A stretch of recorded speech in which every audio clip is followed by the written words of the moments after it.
So episode 22. So we are on the other side of the 1% now. Yeah, that's right. Now, is there any other? Now we're ticking into the 0.9%, right? Yeah, that kind of stuff. That got me thinking. Like, I know I kind of jokingly said it in the last episode. Like, this was our hyperfixation. Do you have any hyperfixations at the moment? Like any topics, any things that you're like really, really into at the moment? Well, this is gonna sound almost kind of like I don't know, pretty typical in a sense because I'm a pastor. But I have been hyper fixating on some theological things lately, and that's most of my time lately. When I have some free time and stuff, I've been spending reading books on some theological topics, and so it's I wouldn't say super hyper fixated. The only thing that's really catching my attention right now, as far as exciting stuff in my life, is that the weather outside has finally turned nice, and motorcycle stuff is going on. So I thought you were going to say something crazy, since it's nice out, you started running again and doing that kind of fun stuff. As much as I need to, I have not started back running on a regular basis. I keep telling myself I'm going to. I just haven't done it yet. So, all right. Gotcha. Yeah, well, the only reason why I ask is because I'm kind of in the same boat, not for theological reasons, but I will latch on to podcasts, books, things like that. Really, and we were just kind of talking about it before we started recording. But I have a new podcast that I've kind of hooked on to. It's like a historical oopsie-daisies and misfortunes. One was about Prohibition, so you might hear an episode about Prohibition in the coming future. The other one was about pirates. I know, what got me down this rabbit hole was playing D&D again, because I know what you and I both play pirate characters, right? And I was legitimately having a hard time. I'm having a genuinely hard time getting into this character. Really? Okay. Because the other two characters that I had, I feel like I've fallen into mine so easily. You have, and it's frustrated the crap out of me because we're opposite, and it's weird because I feel I'm the one that got you into playing D&D. Oh yeah, 100%. And I'm it's so easy for me to jump into characters and things like that. And I think with this character, because of how their quote unquote powers work, things like that, I was having a hard time getting into it because I can't do much yet. Right. There's I don't roll attack rolls; they have to roll saves, and my saving DC is so low right now. They usually always pass unless it's some commoner that a misfortune happened to them and didn't get utilized. Not bitter about that. Anyway, but so I read a book all about pirates in the golden age of piracy in the Americas. Yeah, is that the one you mentioned that was Black Sails, Blue Seas? Or Black Sails, Blue Waters, or something like that. So really cool. Goes into each individual pirates and things like that. So. But yeah, I was just wondering if you had any weird hyperfixations lately. Or... Yeah, nothing crazy. I think for me, we've talked about this before, but I think that the good thing for me that's going on right now is that I've between doing this, the podcast, and being able to kind of dive into fun topics and imagination here, and then having D&D. So we would typically we're kind of getting off pattern now because tomorrow is Mother's Day, right? And so we won't be meeting tomorrow to play, which throws off our whole deal of usually we have a weekend that's packed of we get to do this on Saturday. We get to be nerds and do podcast one weekend, all the every same other time. weekend, and so but that's kind of been scratching a lot of the itches for my ADHD. I think is being able to share on here and do the stuff that we do on the podcast.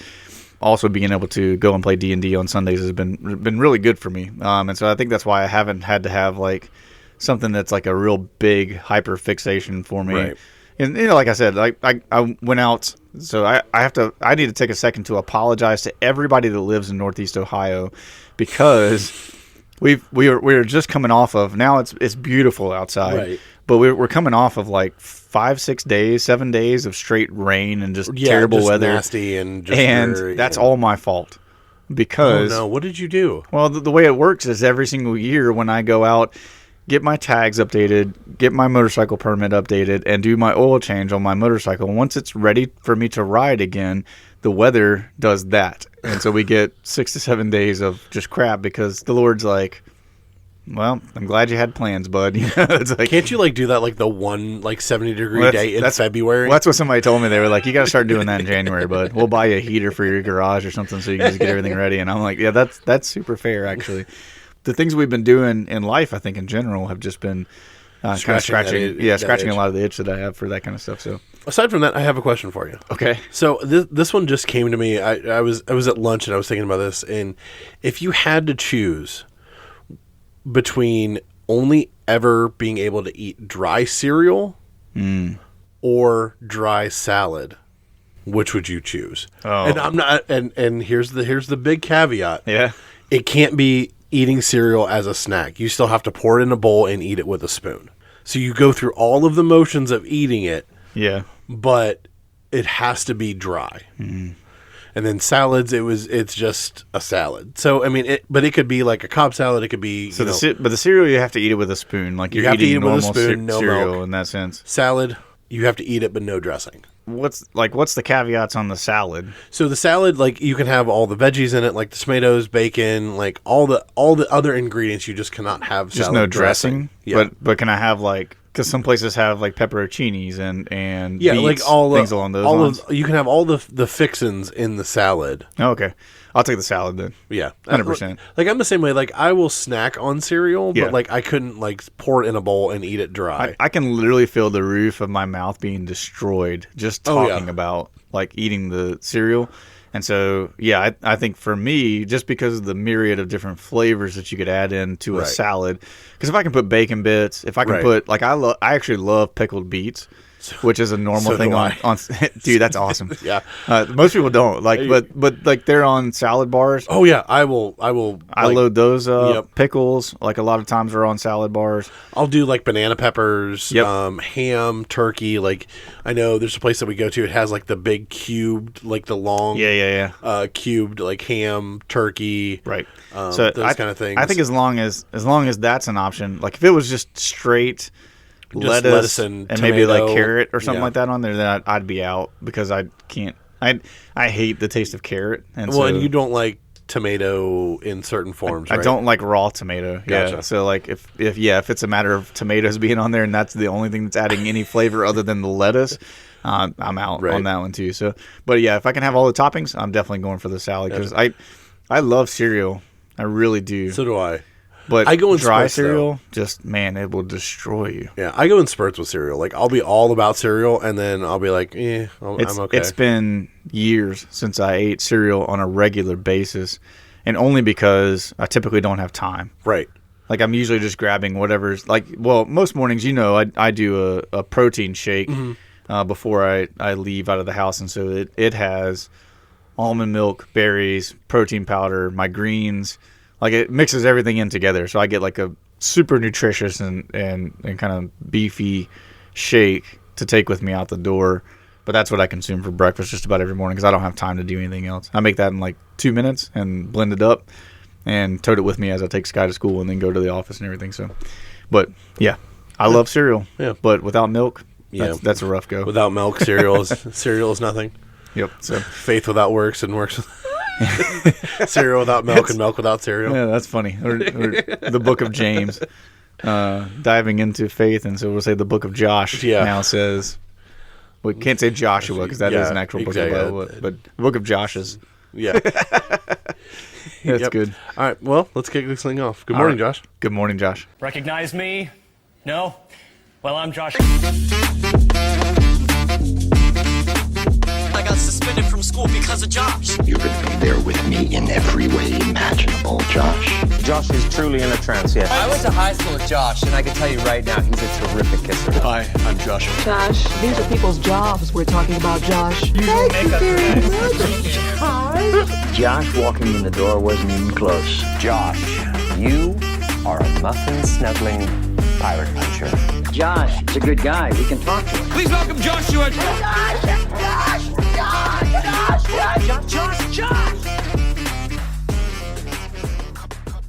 Have you ever heard of World War II? Was that before or after the Great War? No. Have you heard of Archduke Franz Ferdinand? Yeah, right. So there's this there's an interesting story that I came across from World War II that I had never heard before, and it's actually just kind of about a really cool operation that took place during Operation Dumbo Drop. No, no, this one has a better name, believe it or not. Yeah. You're gonna love this. So, kind of some backstory. As the war began in 1939, there was a rear admiral who worked for British naval intelligence whose name was John Godfrey.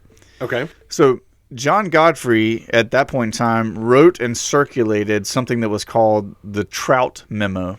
Trout as in, like, the fish? It's spelled like the fish. Yeah. Okay. So I'm like, I don't know where the name necessarily came from. Well, I guess, yeah, I do. So I'll tell you about that because I do have it on here. The memo was passed around to everybody that was in British naval intelligence at the time because the Trout Memo compared the art of deceiving your enemies at wartime with that of trout fishing by doing fly fishing, right? So he was talking about the idea that when you're fly fishing, you're flinging your rod so that this fly that you have on the end of your line is moving in a way that it tricks the fish into thinking that it's, tracking an actual insect, and then eventually you hook it and catch it. So in the memo, Godfrey laid out a list of possible schemes that could be used to misdirect enemies. So the whole idea of this is he's passing around this information so that British naval intelligence officers can use these methodologies to work against their enemies as they're getting into this war, right? Mm-hmm. So we're going to hear all about one of those ideas in just a moment. The first thing I need to do is I need to kind of set the scene of what was happening 4 years later as World War II was really raging on, right? So, 4 years later, 1943, things were really ramped up. The whole world's involved in it at this point in time, so it's kind of a big deal. Yeah, because 1942 was the end of, was it the end of 42 Pearl Harbor? Yes. So Okay. America had entered into the war. Entered into the war. So things were really getting crazy at this point in time. So in 1943, Germany was really pushing against the Allied front and trying to take ground everywhere in Europe, right? So that's why we have the giant invasion of the United States that went on and all that kind of stuff to push them back out of France and all that kind of deal.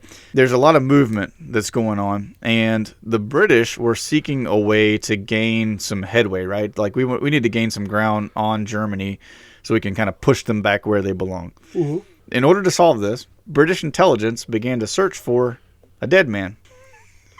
So what is MI6 doing searching for a dead man? Now, as you can imagine, right, during a war the scale of World War II, there's plenty of dead guys. A few. Just around.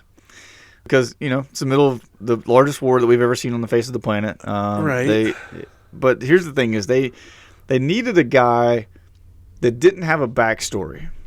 And they needed a guy that wasn't, pardon my insensitivity to this, but wasn't blown to bits, right? They needed somebody that could kind of sell something for them. What are we going to weekend at Bernie's some dude? Oh, yes we are. Okay. They kind of are. Okay. So, as they searched, two members of the British intelligence found the body of a man named Glyndwr Michael. Now, Glyndwr Michael was a vagrant, a tramp, on the streets of, I'm assuming London. It didn't really say exactly what place they found him. He had died in the streets because he ingested rat poison. So I know nothing about the details of how he did so. So don't. Okay. I wish I could answer those questions for you because my brain is still reeling with them too. He also made the perfect subject for them, though, to become Captain William Martin. Now, Captain Martin, who in this story was an acting major at the time for the British military, was a completely made-up identity by British intelligence. The Royal Marines took Glyndwr Michael and dressed him up in all the typical garb of a captain. They made him look like he's one of the higher-ranking dudes that he needed to be for this story to play out. So full weekend at Bernie's. Full weekend at Bernie's. They even went through the trouble of, as they dress him up and kind of give him this false identity, and when I say false identity, I mean British intelligence went through the trouble of, this guy had a backstory, had all the paperwork to prove the backstory. So, like, if somebody was infiltrating from German forces into British intelligence in any way, they would find his file and everything. They'd find his file. They'd know who his wife, his kids. I mean, the whole 9 yards. Anything you can think of, and backstory-wise, they would have been able to find the information on this guy. So they make up everything about him, and they even go to the details of once this dead man is dressed as, this Captain Martin, they even went through the trouble of filling his pockets with personal items. He carried letters from his loved ones. He had a theater stub of a show that he had gone to see. He had a bill from his tailor for having his suit tailored in. I mean, the whole 9 yards, right? So they went through tons and tons and tons of trouble just to make sure that this guy looked legit. But the most important thing that they put on the body of this man was a satchel, much like my briefcase that you see all the time, right? Right.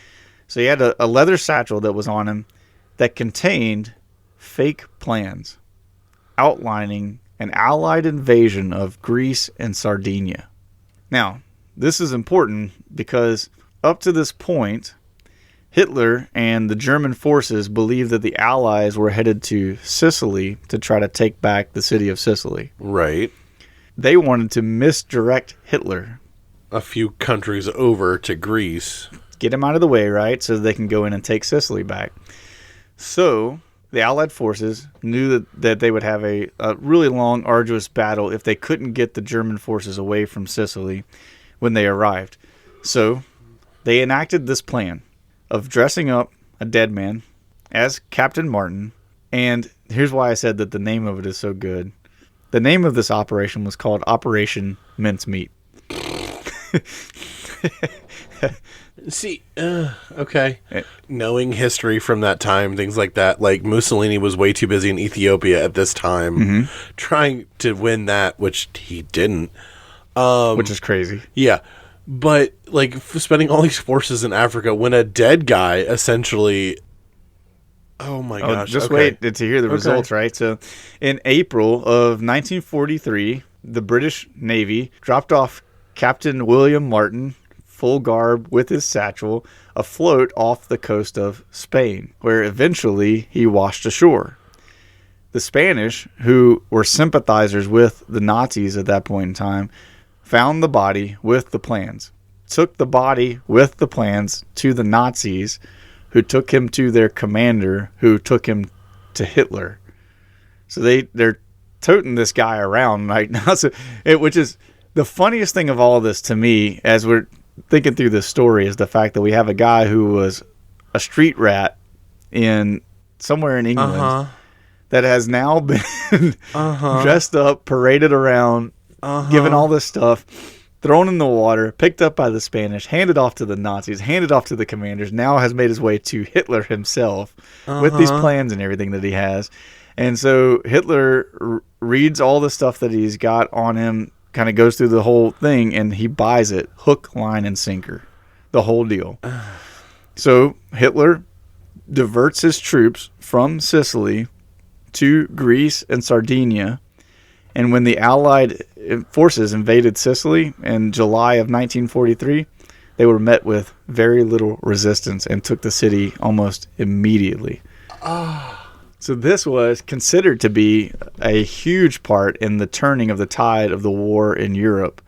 And it's all thanks to an intelligence officer in 1939 who wrote the Trout Memo and a dead street rat from 1943 that they were able to use as their fall guy. I wish you could see like how dumbfounded the look on my face is right now, because Josh is just like astonished at this. Because knowing history, knowing, if Hitler would have just stayed away from things and just kept talking, we'd all be speaking German right now. Right. Like, this is another error in his, thankfully, downfall of his regime that, like... Super glad he was gullible. But like, and that's the thing, too. It's, like, how do you not recognize that this is doctored just for... Because, yes, he was afloat in the water and washed up on shore, but... I mean, this is 1940s. Like, you would know that he's been dead for longer than that. Like, well, that begs a lot of questions, though. Is like, if you set a man out to sea, because seawater does a lot to the skin and that type of stuff. So depending on how long it was before they picked up the body. Right. Did anything pick at him and stuff like that? You know, there's all kinds of like little questions. But you're also taking a huge gamble that those papers are going to survive. Well, and I think that's where the British intelligence, man, they won the day on that one, because the amount of detail that they put into making sure that this looked legit. Right. And even on the backside of it, I mean, it wasn't like, it'd be a whole different thing if it was like, oh, we just got this one guy, put this stuff on him and yeeted it into the water. Right. The British intelligence went behind the scenes and did everything that they could. I mean, they even told people within their own organization over the radio, this kind of stuff, like, you don't say anything about our plans. You keep all this stuff hush-hush. Right. So there's no picking up of it. There's no way that he can ever weigh this against something else to be able to say maybe that's not what they're doing. I mean, they covered every base that you could imagine, and it paid off. I'm trying to make some funny like quip about like, well, if the government could invest this much into a dead guy, imagine what they could do for the rest of us. But like, oh yeah, well, yeah, that's Welcome to the deep state, everybody. Here we are. So it was interesting. My moral of this story that I took away from it was that sometimes you just need to weekend to Bernie's a dead guy and give him some false information to pass along to your enemies. Apparently so. I'm writing that one down. And for all you kids out there, you should ask your parents about the plot, at least, of Weekend at Bernie's. Don't watch the movie yet, because you're not old enough. No, not even close. But you should ask them about what Weekend at Bernie's is, because we've referred to it several times. It's just basically the idea of you take a dead guy and you make him seem like he's still alive by traipsing them around different places and stuff. Yeah, because he, what was it, like a voodoo curse or something like that? Yeah. That he could like only move when he hears music. And, yep, yeah, he would get up and dance when there's music playing. There's all kinds of funny things like that. So really bad 90s movies. Yeah. It's good stuff, though. So let's take a break for just a moment to tell everybody about our sponsor. This week, we're going to tell you again about our sponsor, the Salt Collective. So they exist to be able to come alongside small businesses and nonprofits and help them to just do business better. And so as they do that, one of the cool things that the Salt Collective does is they take the businesses that partner with them by hiring them on, and they partner them with the nonprofit organizations that they work with, so that what is paid from the businesses goes to support the nonprofits through the Salt Collective, so they get to do more work for nonprofits as more businesses hire them on. So we love seeing that partnership. We love seeing what they're doing. They work with several of the nonprofits here in our area. They work with several small businesses and friends of ours, and they have done tremendous work to be able to help grow their social media presence, to help them with marketing, and we believe that they could help you as well. So if you're a small business owner, or if you know a small business owner that's looking for some help in marketing, and especially in the world of Facebook and Instagram, all those online places that you can exist, if you know somebody in a small business that would like to hire them on for that purpose, or if you are someone that works with a nonprofit organization, we would encourage you to check out RemainSalty.com, or you can go to their Facebook page by searching for the Salt Collective. You can also check them out on Instagram as well. And that we know that if you go check out their website, go check out their social media pages, you'll see the Salt Collective is a great organization doing great things for small businesses and nonprofits. Check out the Salt Collective, RemainSalty.com. We appreciate it. Today is the first Monday in June. Yep. First Monday in June, which means it is Cryptid of the Month time. time. Let's go. So, I have a question for you, Josh. Okay. Hit me. Have you ever heard of the Rougaroux? Now, outside of the roller coaster at Cedar Point. Yeah, the Cedar Point roller coaster I definitely know of. The Rougaroux, like as far as like just the name, I have heard in reference, but I don't know anything about it. Okay. Let me regale you a story to start regale me. That's a very fancy start word. this off before we kind of get into description, things like that. All right. The air is hung thick and heavy in the Louisiana bayou, even for a Friday night. A humid blanket draped over the cypress trees, their gnarled branches draped with Spanish moss like spectral beards. Only the sounds were the drowning hum of insects and the distant rhythmic croaking of frogs. So we're in the Louisiana bayou. Okay. All right.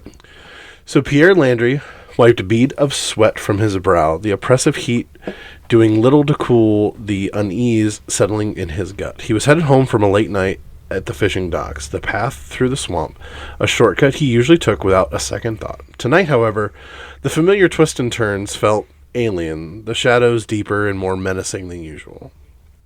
He hadn't been to confession in months, and the tales of the Rougaroux, the cursed man-wolf of Cajun legend, had been whispered with a renewed fervor in the community lately. Old man Thibodeau swore he had seen glowing red eyes watching him from the edge of the cane field last week. Just the old man's tales, Pierre told himself, quickening his pace. Scare tactics for wayward souls. But the swamp had a way of playing tricks on the mind, especially in the dark. Every snap of a twig sounded like a heavy footstep, every rustle of leaves like a low growl. He clutched the old rosary his mama had given him years ago, the smooth beads a small comfort against the rising tide of fear. As he rounded a particularly dense thicket of palmettos, a sound stopped him dead in his tracks. It wasn't a frog or an insect or even an alligator. It was a low, guttural moan followed by heavy, dragging sound. Something large being pulled through the mud. Pierre's grandma got run over by a reindeer. Anyway, Pierre's heart hammered against his ribs. He pressed himself against a rough cypress trunk, trying to blend into the shadows. He strained his eyes, peering into the inky blackness ahead. Then he saw it. 2 pinpricks of glowing red light emerged from the darkness, followed by the outline of a large hulking form. It moved with an unnatural grace and disturbing human-like stride mixed with the lumbering shuffle of a beast. As it drew closer, the moonlight filtering in slivers through the canopy illuminated the terrifying features. It was tall, with broad shoulders and a body covered in dark matted fur, holding dirt. No, I'm just kidding. But the most horrifying aspect was its head. Undeniably that of a wolf, with a long snout, pointed ears, and those malevolent red eyes fixed on something unseen in the swamp ahead. Yet it walked on 2 legs, its claw's hand occasionally reaching out to brush against the hanging moss. The dragging sound intensified, and Pierre realized that the creature was pulling something behind it. He couldn't make out what it was, but the sound was sickening, wet, and scraping. He stood frozen, the rosary now cold, clammy knot in his hand. The Rougaroux let out a low growl, the sound that seemed to vibrate in Pierre's very bones. It wasn't the howl of a wild animal, but something filled with a deep, mournful anguish. He remembered the legends that the Rougaroux was a human cursed, trapped between 2 worlds, forced to roam and potentially pass on its affliction. Was the creature a punishment? A tormented soul seeking release? The Rougaroux paused, its wolf head turning as if it sensed Pierre's presence.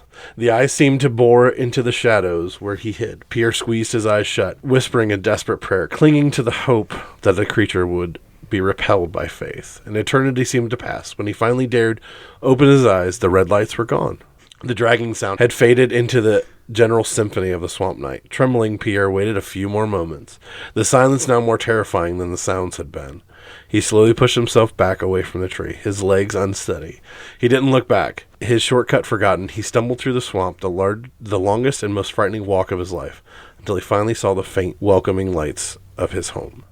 He never spoke of what he saw that night. The fear of the curse of becoming the next tormented beast of the bayou was a heavy weight to carry. But sometimes on moonless nights, when the wind howled through the cypress trees, Pierre thought he could still hear that low, mournful growl, a chilling reminder of the Rougaroux lurking in the depths of the Louisiana swamp.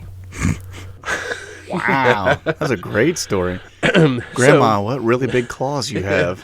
All the better to claw you with. So like I said, we find ourselves in the Louisiana bayou. So in the bayou, the Rougaroux, the spelling of it, if you're curious, is Rougaroux.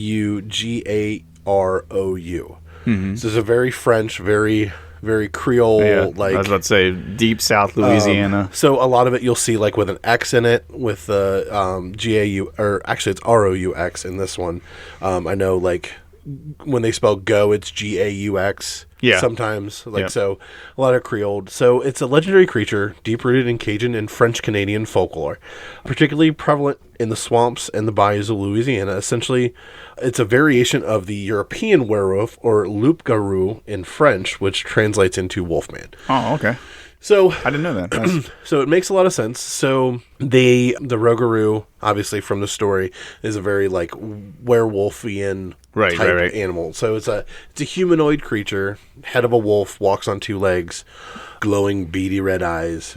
roams around the swamps of Louisiana. Yep. So the legend of the Rougaroux was brought actually to North America by French soldiers. So this is actually a European folklore cryptid brought over to the growing United States at the time. Did you say grilling or growing? Growing. Sound like you said grilling. Sorry.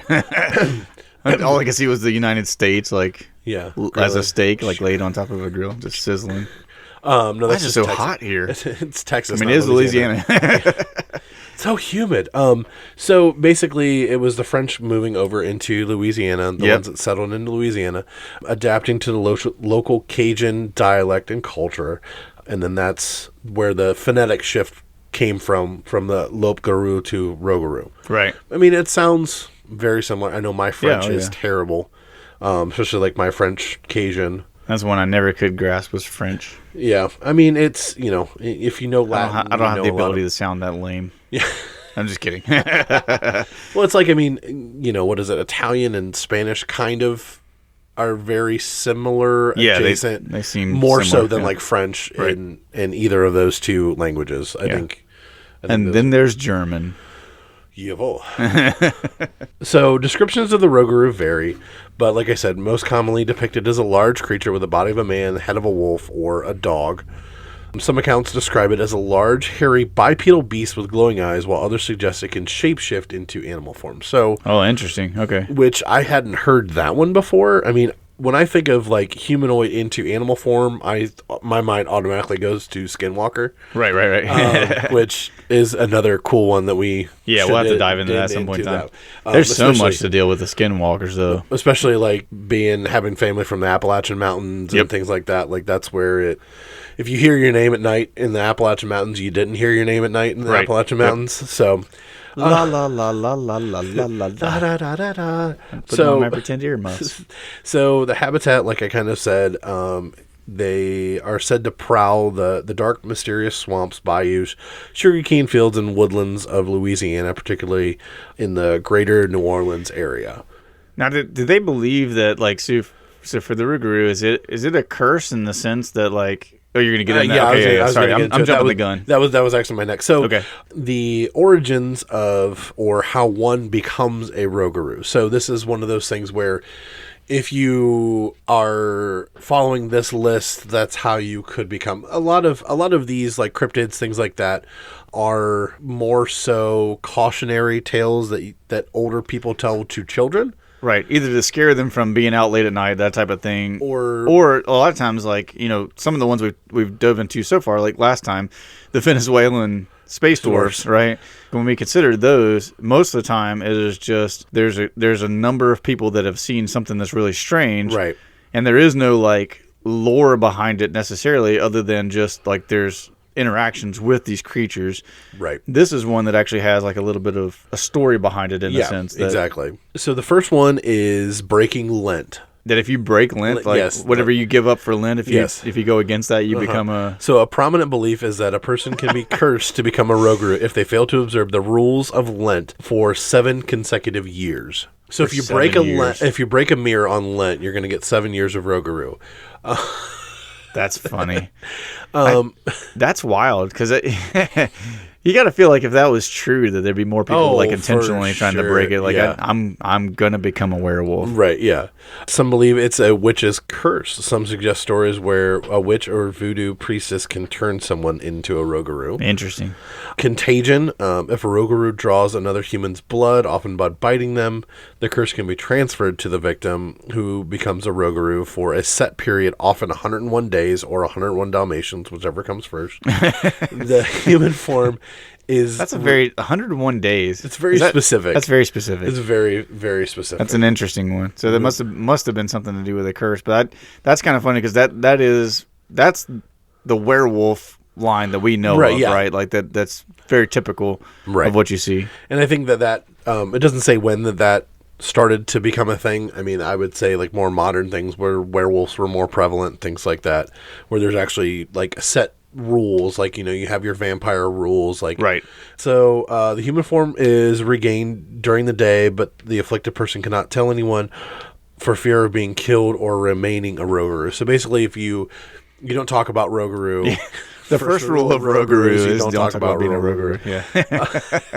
Yeah. So very, very werewolf-esque rules as far as this one goes. You get bit, you're human in the daytime. At night, you become a Rougaroux. Yeah. Moon comes out. Well, it's not necessarily a full moon. Like, it doesn't Right. say it's triggered or whatever. So you're kind of cursed that way. Or an encounter. Some versions claim that simply looking at a Rougaroux in the eye can lead to a transformation. Kind of like a Medusa type of thing. Yeah, essentially, yeah. So look them in the eyes and you become a Rougaroux. That'd be. I mean, Tori would be safe. That's funny. Callbacks. So the reasons for the behavior, the purpose of it, kind of like I talked about a few minutes ago, like a cautionary tale. Yeah. So the Rougaroux serves as a cautionary tale, especially for children, to encourage good behavior and obedience, because that's a wild one for good obedience and stuff, though. Right, because especially considering like the Lent thing is so specifically like a Catholic practice and stuff. Which, I mean, a lot of other people will adopt the idea of Lent. People take on Lent stuff and give things up for Lent, but like no one takes it so seriously as the Catholics in that respect, and so it's right, because if you can give up something for 40 days, you can give it up for a lot longer than that. So, elders would often warn children that the Rougaroux would, quote unquote, get them if they misbehaved or stayed out past curfew. So, a lot of I know La Llorona is a Hispanic one, and a Spanish one that is the same thing, very disobedient and kids. The Chupacabra. Yeah, the Chupa thingy, Chalupa Grande. Yeah. Another one is a punishment. So legend also acts as a moralistic tale. Don't make me call the Rougaroux. particularly within the Catholic community. I got him on speed dial. I got the new Pope. He's from Chicago. He got the connections. Yeah, he's from the south side of Chicago. He's a White Sox fan, though. It's fine. Particularly within the Catholic community, emphasizing the consequences of straying from religious observance like Lent. So fear tactics, we love it. It's typical church mom, you know. It's she's like, if you do this, Jesus is watching. And in their case, it's like Jesus is watching, and he's going to send the Rougaroux. Yeah. It's like that sounds. I would much rather sacrilegious, mom. Yeah, I'd much rather get the dad arm stretched out, slapped to the back of the head when I fell asleep in the pew during church than getting turned into a Rougaroux. Yeah. So I think I've said this before. That was like my mom. Typically, like when I was growing up in church, I would just fall asleep when I was a kid and stuff, and she didn't mind that because I would just lay down on the pew, so nobody could see me anyways and stuff. But there were times as I got older, you get to be like a teenager, and they start expecting you to pay attention and all that. And so I'm sitting in church beside my mom, and if I was doing something like acting up, she would put her hand on the back of the pew so it was around me, and then you would just feel the claws dig into your shoulder, and I'm like, okay, first off, I get it, I was acting up or I was doing something that was maybe distracting to my sister or somebody that was on the pew with us and stuff. But it's you do realize when you dig your claws in like that, it just makes me want to scream out in pain. So now we're in church service, and I'm going, and the pastor's up there what's wrong with Josh? Is there demon possession going on? This isn't a Pentecostal church. Yeah, right. Pipe down, boy. So, and then there's also the less malevolent. In some Louisiana versions, the Rougaroux is less inherently evil than other werewolf myths, and is often depicted as a curse seeking to breaking its own torment by passing the curse. So essentially, once you've bite somebody or whatever, the curse is lifted from you. And gotcha. I didn't see anything about with that one in particular where you had to go back to the original person that got cursed and all that kind of fun stuff. That's an interesting one in that sense of the thought process that the Rougaroux is searching for the next person to pass the curse on to, because it's okay, is there thought process going on behind that, or is it just the first person they see that they want to pass it off to? And it's why would you go to the swamps looking for somebody who may or may not come and continually looking for somebody, why don't you just like go to like, I don't know, a populated area and it's like as soon as it's nighttime, just sprint into town and bite somebody real quick and be done with it. It like use like the predator mentality of like hunting down the weakest one and just suck. But then it also begs the question is like if you have thought process behind it and stuff. Okay, if you were the Rougaroux, would you choose to go after someone you didn't like? Right. Or would you choose to go after someone that was easier prey in that sense? Like, how do you pick the person that you're going to bite in essence? Like, that would be a fun And it's question. one of those things where it's like, can you get the curse again? Like you bite somebody you don't like. It's like tag. You're like, it's just two-person tag. No bitesies, backsies. Like, we shook on it. Yeah. You said that you weren't going to pass the Rougaroux back off to me. Yeah. That's hilarious. You gotta like spit in your hand and shake on it to be able to like agree.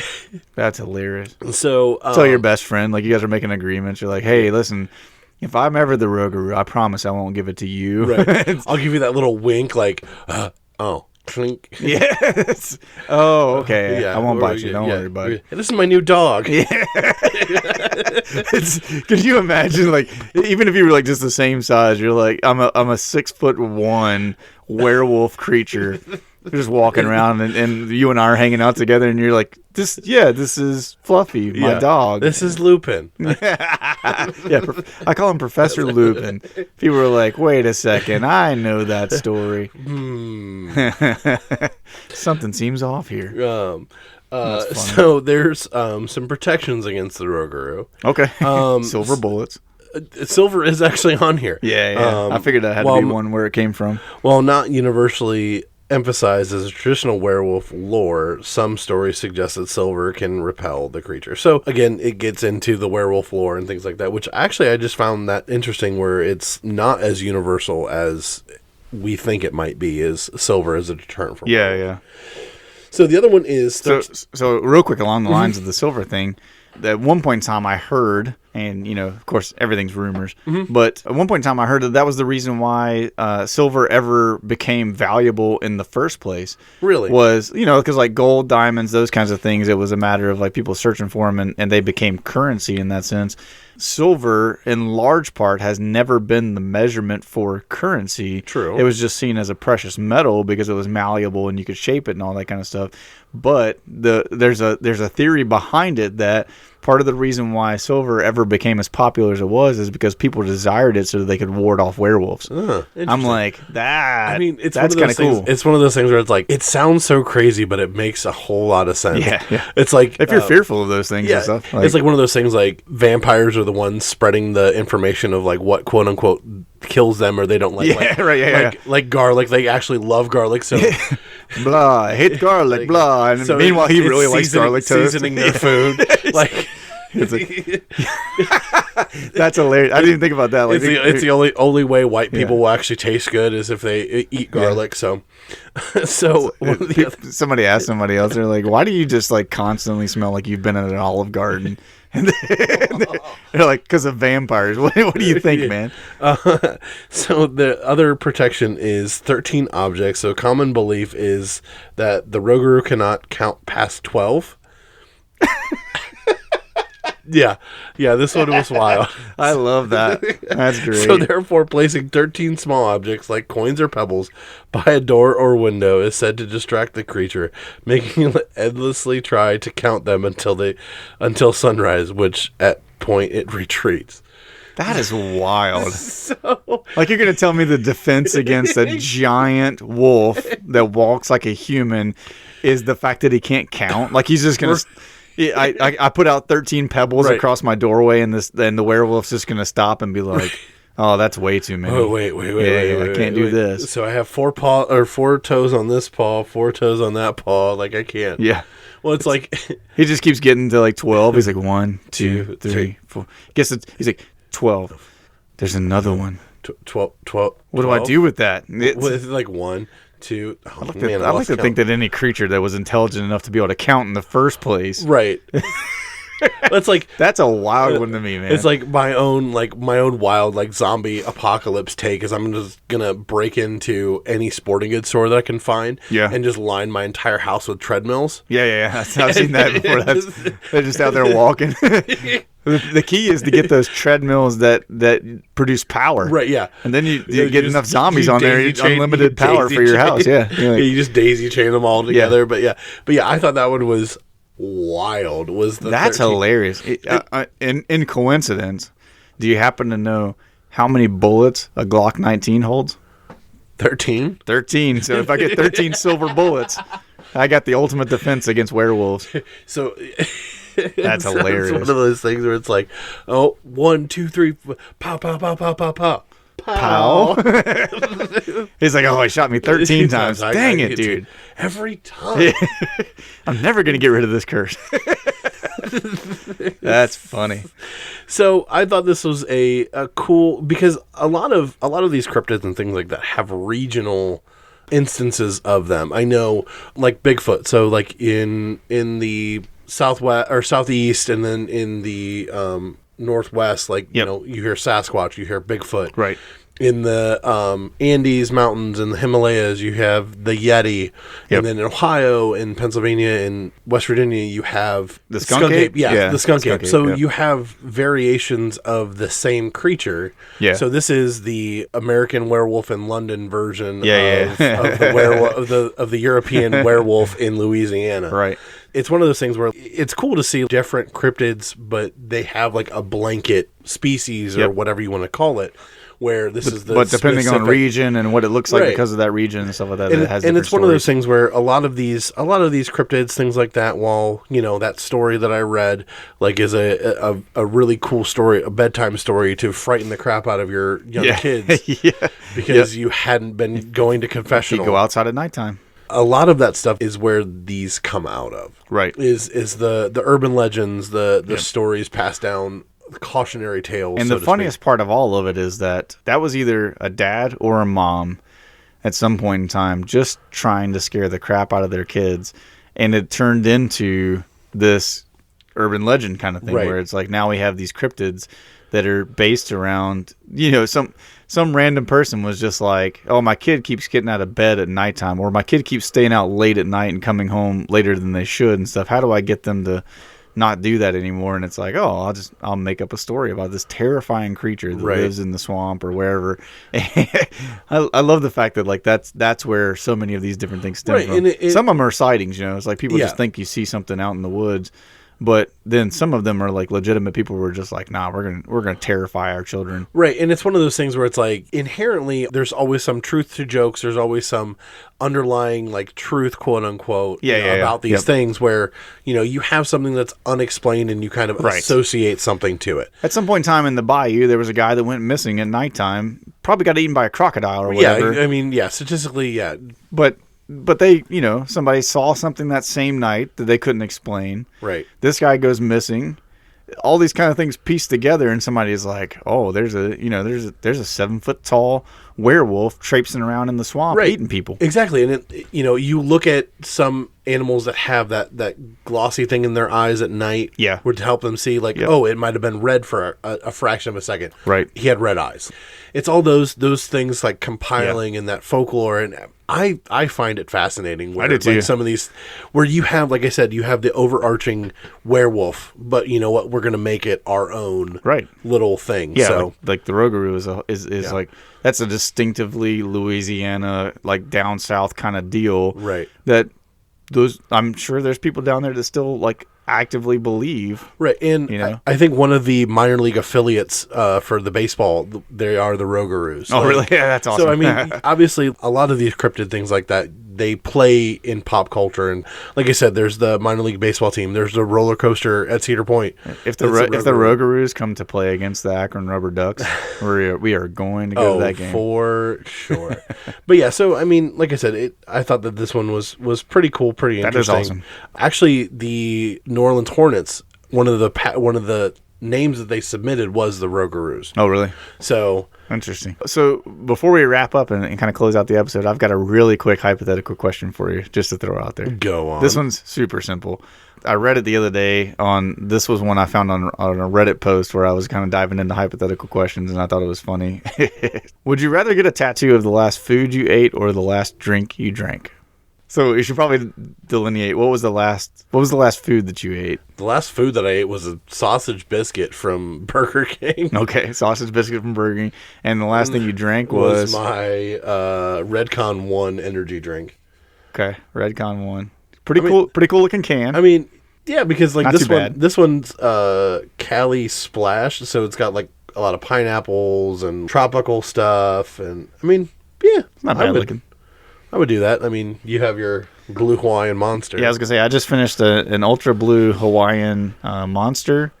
That's a cool looking can. No doubt about like that. the Polynesian vibes and. But I have a pretty good running here because my last thing that I ate was one of those Slim Jims right before we started this episode, and so I don't know, man. Like could I get Randy Savage snapping into the Slim Jim? No, snapping into a monster. So you combine the two. What if he's holding both? Dude, that's a legit tattoo. Kyle right there. Yeah, my whole back, nothing but Randy Savage with a monster and a Slim Jim would be Or I awesome. could have like the Burger King holding the energy drink. There you go. That's good. I love it. So, anyways, I thought that was funny, and I was just thinking like at different times that would be good to bring out depending on what somebody had just eaten or drank and stuff, and kind of be like, all right, which one of those would you get tattooed? So maybe we'll play that game more often. We'll have it together. So I just thought that was funny. Cool. So. What do we want to do as we wrap up today? All right, so as we wrap up today, please leave us comments. Anything you had on this episode, whether it be dry cereal versus dry salad, whether it be the Rougaroux, whether it be Weekend at Bernie's. Leave us a comment on any of the platforms: Spotify, Apple Podcasts, Podbean, YouTube, all those kind of things. Leave us a 5-star comment. Please leave us only 5-star comments. It helps our algorithm. Even if this episode didn't jive with you, still leave us a comment. Let us know what you want us to talk about. Yeah, give us some topics. We would love to dive into those. And then make sure you go over to our social media pages. We are primarily on Facebook and Instagram. You can find us there. Make sure you like the page. Make sure that you interact with the post. That's a great place that we put up each of these topics every week as we talk about them. We put up a post one of the days of the week about each topic, and you get an opportunity to kind of interact with that. And so as you see those pop up for these different topics that we talked about today, if you've got thoughts, if you think that we're idiots, whatever it is, if you want to say anything about it, that's a good place to do it. And like we proved in our last episode before this one, we go back and read the comments. We will read them on here and talk about your input and stuff. We want to hear from you guys. And so make sure that you're interacting there. Exactly. I mean, if it's one of those things where you're secretly a Rougaroux, let us know. Dude, yeah, if you're a Rougaroux, please let us know. Your secret is safe with us. You will be the first one that we will interview on the podcast. Right. But saying that, we also are going to try to get some people on the podcast with us in the near future. We did youth group stories a while back, and we've got some other people that tie into those. We have some fun friends that we just want to kind of bring on and be able to talk to and stuff. And so hopefully in the next few episodes, you'll get to hear from some of them as well. But otherwise, we would just want to thank you guys for taking the time to listen along with us today and have some fun. Please avoid the Rougaroux out there in the world so they don't pass the curse off to you. But if you do get it, let us know. Right. Otherwise, we will see you guys in the next episode. We love you. Bye. Bye. Outro music.